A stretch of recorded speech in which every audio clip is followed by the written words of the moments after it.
Pondé, essa queda de popularidade nas redes é reflexo direto do silêncio de Jair Bolsonaro? Não acho que dê para dizer isso.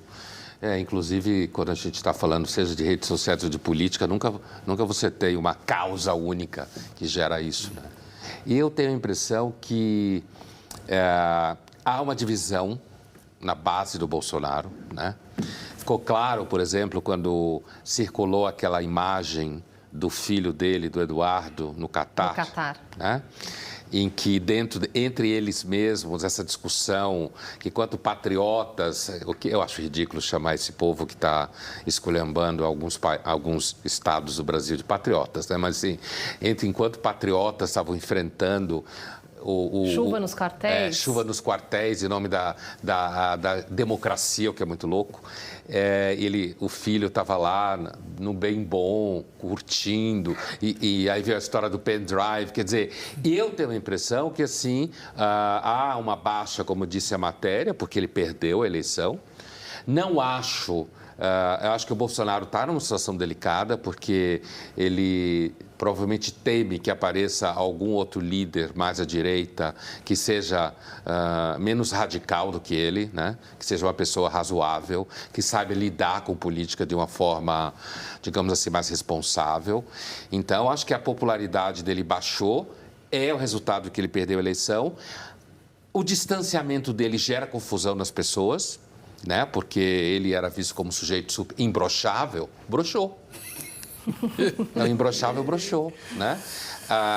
Não acho que, apesar que tem gente que acha que ele está então recolhido, porque então ele está meditando, alguma coisa assim. Talvez é uma estratégia, né? Algo que ele esteja escondendo. Isso circula muito nas redes também, né? Circula, mas eu tendo a acreditar numa versão, sabe aquela coisa que a gente fala das teorias a mais simples. Eu acho que ele está meio mal mesmo, ele tem medo que alguém... Porque ele vai ficar sem função, né? Ele não tem cargo nesse momento, certo? O que ele vai fazer?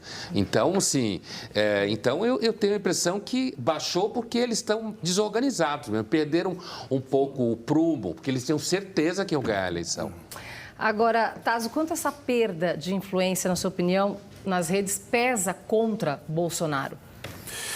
Pesa bastante, porque ele é um produto da rede social, né? O Bolsonaro, é bom lembrarmos, foi um dos primeiros políticos do Brasil que se interessou por isso há muito tempo atrás, 2012, 2013, 2014, quando isso não era assunto, né, de telejornal, por exemplo, né?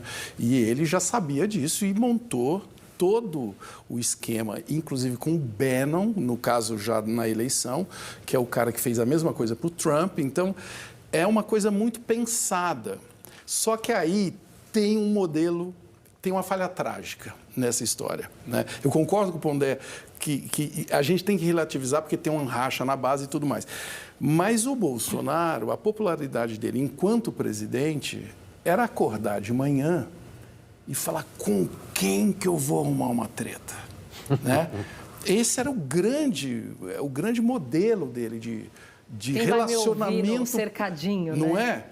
E isso, quando você perde, o Pondé foi muito cruel, quando você brocha, quer dizer, quando você não tem mais poder, quando você não tem mais potência, né? É isso que nós estamos falando aqui. Como que você vai arrumar treta? Você não tem potência para entrar na treta, né? É o Elon Musk que acorda, o cara tem muita potência, o cara é bilionário, né? Agora, quando você vai perder o poder e você fez todo o seu poder em torno da desconstrução ou destruição, isso não sei o quê, isso eu não acredito, e a turba toda foi com ele, né? E muita gente, eu queria dizer isso também, Pondé, essas pessoas na porta dos quartéis, elas entram um pouco na tal complexidade.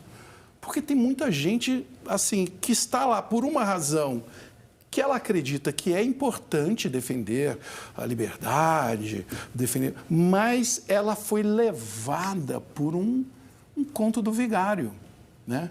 Que perdeu a eleição, né? Sendo que o governador de São Paulo, que foi apoiado por Bolsonaro, ganhou a eleição em São Paulo. Por que eles não falam disso, por exemplo? Entendeu? Então, é hora de aceitar a derrota, né?